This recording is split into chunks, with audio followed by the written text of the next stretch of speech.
If issue mo ang dark under eyes, trust me, you are not alone. Issue ko rin to, and this has been one of my biggest issues sa skin ko the past few years. Yung kahit na kumpleto naman yung tulog mo or kahit hindi ka naman sobrang pagod, masasabihan ka pa rin ng, you look tired, stressed ka ba, kagigising mo lang ba, kahit na hindi naman. So this year, I decided na itodo na talaga yung effort ko when it comes to my under eyes, and I'm happy to say they're starting to look better compared to before. So here's everything I did. Hi everyone! Kumusta kayo? Mag-uusap na naman tayo about skincare, and skincare, specifically about dark under eyes. Na hindi na bagong topic to sa channel natin, but this time I wanted to share yung personal journey ko mismo in addressing yung dark under eyes ko. Especially since medyo fresh pa tong experience ko. Kasi talaga guys, this year I decided to really get to yung root causes talaga kung bakit ba nagbumukhang tired looking yung under eyes ko. And as always, ang dami ko na namang bagong natutunan in this journey that I wanted to share with you guys kasi feeling ko baka maging helpful din siya sa sarili ninyong journey when it comes to yung dark under eyes. So, share ko yun lahat ng mas in-depth, including yung mga changes sa skincare, sa lifestyle ko, even yung pag-consider ko ng iba't ibang mga procedures in the clinic, explore natin yan lahat in this video. So that being said, wala nang any, let's start talking about my under eye lightening journey. Na like I mentioned earlier, dahil nga gumawa na ako ng previous videos on this topic before, in fact, a few months ago, nag-interview pa nga ako ng dermatologist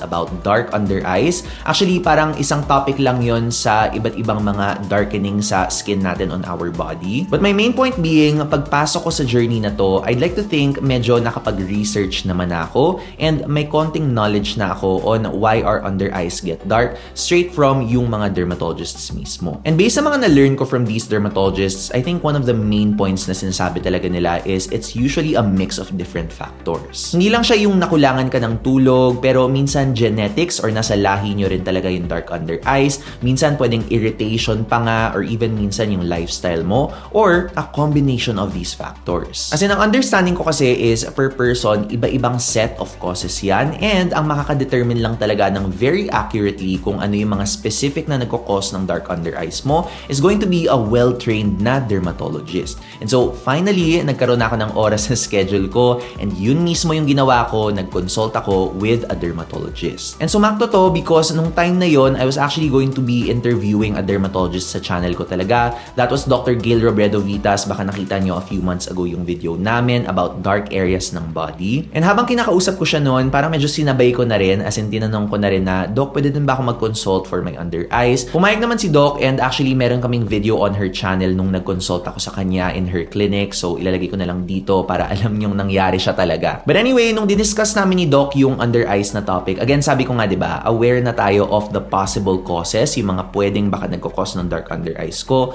It's just which one sa mga causes na yun yung parang pinaka-prominent or parang yung pinaka-kailangan kong i-address or i-target. And this was when I realized na hindi pala siya ganun kasimple because ang na-explain sa akin was yung under eyes pala natin are composed of different parts. And depende pa pala siya sa kung anong part ng under eyes mo yung affected and kung paano siya na-affect. So marami talagang iba't ibang mga cases and all of these are different situations that require different treatments. Kaya pala sinasabi rin ng mga dermatologists na it's really best to consult when it comes sa under eye darkening kasi mahirap mo rin talaga siyang ma-determine. Compared to well-trained dermatologists na parang years na talaga nila to inaaral. So alam mo yun, pag nag-visit ka sa kanila, titingnan lang nila for a while and then alam na nila. Now in my case, again, iba-iba kasi per person, it's a mix of several factors and it was the same for me. Pero yung parang pinaka na-trace talaga namin ng dermatologist ko na isang cause na sure kami is yung genetics or yung lahi namin sa family ko. Kasi yung sa mother side ko, and nakikita ko to even sa mga relatives ko, meron talaga kaming lahi na medyo may konting malalim dito sa part ng mata namin. And very important and even helpful yung reference na ganito kasi kung alam mong nanggagaling siya sa lahi nyo ng parents mo or ng family mo,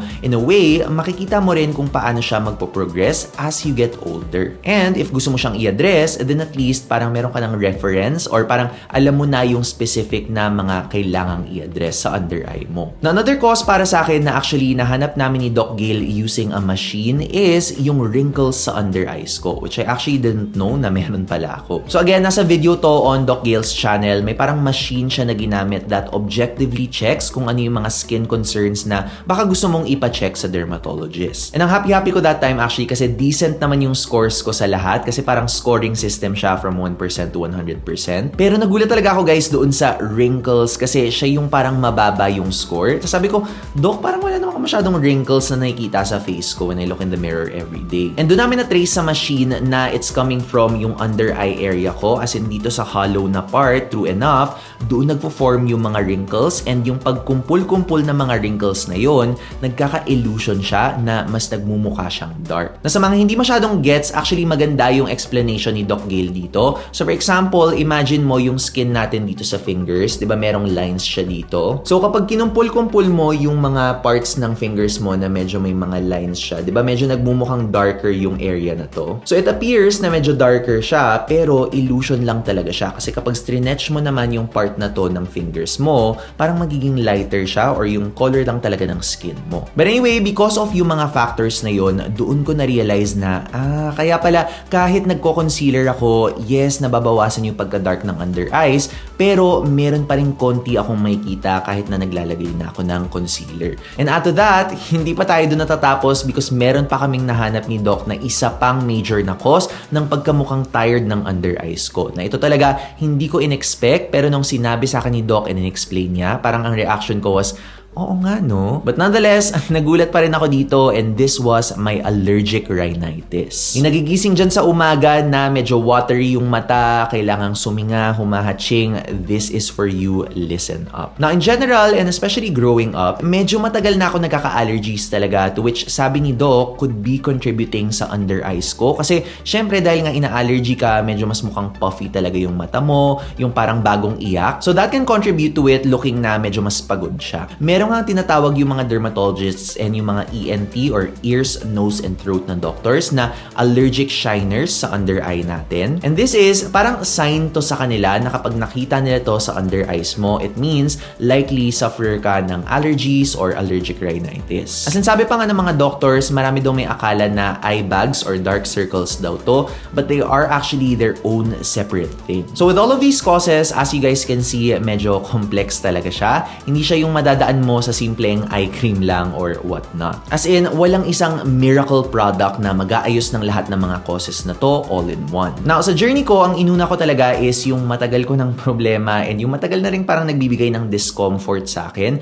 which were my allergies. Actually, ewan ko kung sign to ni Lord or way to ni Lord na magpa-check na ako, pero sakto kasi start nung 2024, nagka-ear infection ako na I think also had to do with my rhinitis. So, wala akong choice, kinailangan ko talagang pumunta sa ENT or ears, nose, throat na doctor. So, pinasabay ko na rin ipa-check yung rhinitis ko. And even yung ENT doctor ko, sinabi niya rin sa akin about yung allergic shiners ko na medyo mukhang eye bags siya to other people, but it actually is for a different reason. So, confirmed na yon by 2 specialists, a dermatologist, and now an ENT. And naalala ko pa, sinabi ko, ever since mas naging aware ako sa allergic rhinitis ko, ang ginagawa ko lang actually is just taking Claritin, or ano ba yung generic name? Loratadine ata. Na apparently, sabi pala ng ENT ko, hindi yun yung parang first line of treatment when it comes to relieving or even making allergic rhinitis better. So, nagbigay siya sa akin ng medicated na nasal spray na temporarily kong gagamitin day and night for 1 month. Tapos kapag umokay, every night na lang for another month, and then slowly tatanggalin namin. Naalala ko pa yung name nito, it was Avamis or Avamis, hindi ko alam yung tamang pronunciation, pero nasal spray siya, and in fairness,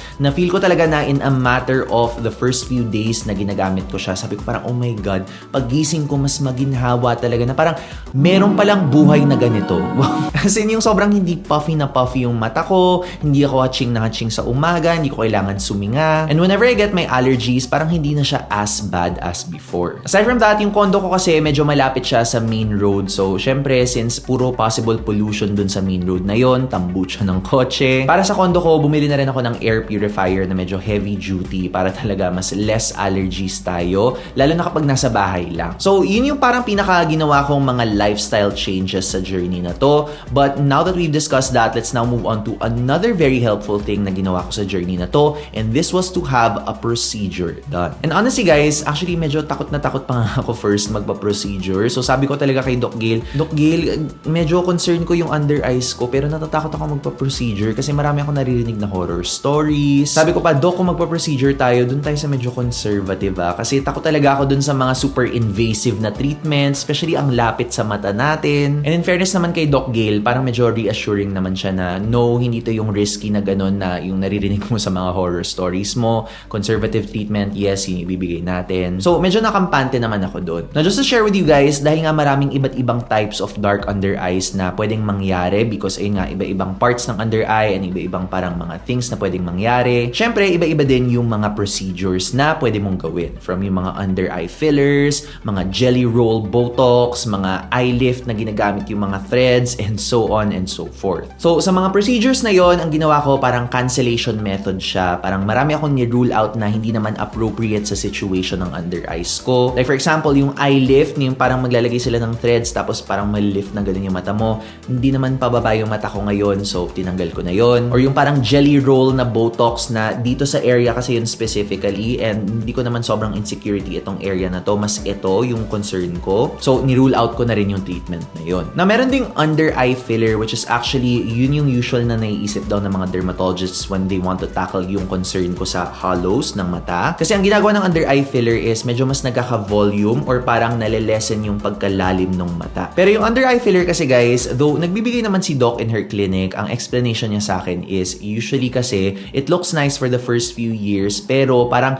after a while, nagba-bunch up siya. Hindi ko alam kung ano yung tamang term ng nagba-bunch up. Siguro parang parang nagbubuo-buo siya sa under eye area. As in, siya raw kasi nagpaganon during her time sa residency. So, while the first few years, okay daw siya, as the years go by, baka hindi ko raw magustuhan yung results. So, while she offers it, sabi niya sa akin, kung gusto mo talaga ng conservative, medyo i-rule out natin si filler. So, nung sinabi sa akin yun ni Doc, okay, sige, rule out muna natin yung filler ngayon and then tingnan pa natin kung ano pa yung mga pwedeng procedures, ganyan-ganyan, search tayo. And sa akin, it boiled down or it came down to two procedures na pagpipilian ko. Number one was yung PRP or platelet-rich plasma wherein kukuha sila ng dugo mo and then i-extract nila yung plasma. So parang meron kang serum na galing sa katawan mo and then i-inject nila yon sa under eye area mo to promote yung parang I think collagen production ng under eyes. And then yung second option ko naman was yung NCTF 135 or yung New Cellular Treatment Factor, and basically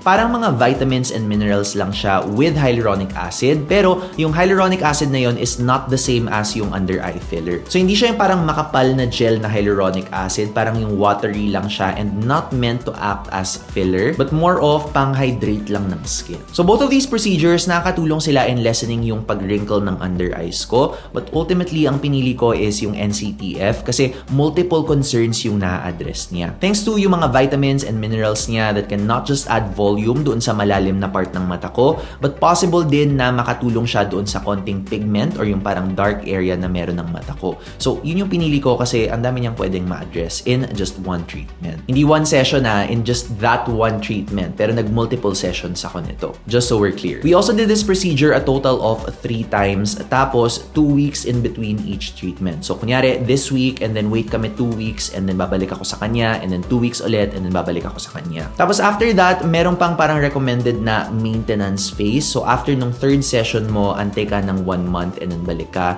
And then, antay ka ulit after ng 1 month, and then balik ka ulit. Tapos, yun na. So, total of 5 sessions spaced between, 2 weeks, 1 month, 1 month. And then, after nung last session mo, parang I think tatagal siya ng mga 6 to 8 months or even more, depende sa pag-respond ng skin mo. Now, for those na curious sa procedure na to or baka takot pa nga, I'm not sure if all dermatologists are like this, pero si Doc Gail kasi naglalagay muna siya ng anesthesia sa eye area before siya mag-i-inject. So, honestly, wala ako na-feel na pain at all. And then, after ng procedure, medyo winarn ako ni Doc Gail about this. For just a few hours lang naman, medyo magmumukha kang reptile because of yung bagong inject dito sa under eyes mo. As in, may kita mo talaga may mga dots dito sa face mo. Hindi naman siya sobrang kadiri. Na again, nawawala naman siya in a few hours, so don't worry. Then the next day, more or less, okay ka na. Siguro the next day, ang nanotice ko na lang is medyo mas pronounced yung ilang mga lines ko sa under eyes ko. May konting red dots sometimes because of the injection. Pero again, nawawala rin naman siya. Nothing major naman. Siguro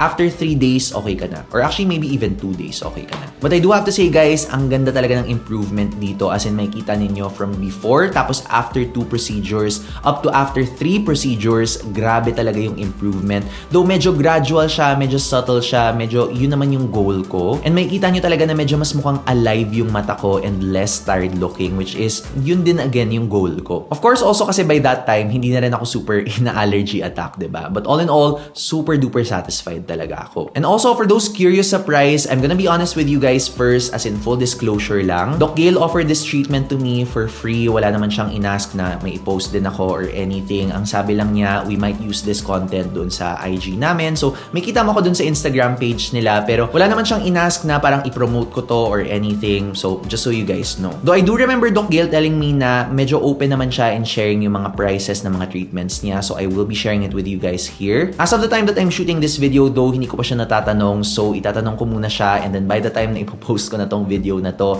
probably malalagay ko na information dito, if not here, sa description box. Now, with that being said, I do know that some of you, wala talagang masyadong budget for yung mga in-clinic treatments or procedures. Pero syempre, I wanted to also show that para transparent ako sa inyo sa lahat ng ginagawa ko for my under eyes. Kasi ayoko naman bigyan kayo ng mga unrealistic expectations, diba? But on the skincare side of things, definitely meron ka pa ring magagawa, and meron din akong ginawa ng mga changes that actually weren't so expensive. Especially if yung concern nyo or yung causes ng under eye darkening ninyo is similar to mine na may wrinkles talaga na nagkukos. So the first and most important thing na ginawa ko sa skincare routine ko to accommodate yung dark under eyes ko, it's actually sunscreen related, and I changed to a high UVA protection sunscreen. So for those na hindi alam, yung SPF rating kasi ng sunscreen natin, yung makikita mo na SPF 30, SPF 50, that protects you from UVB rays or yung rays na nakakasunog or sunburn. So isipin nyo, UVB, B for burn. Pero yung mga nakikita nyo sa sunscreen na either broad spectrum or yung parang PA+++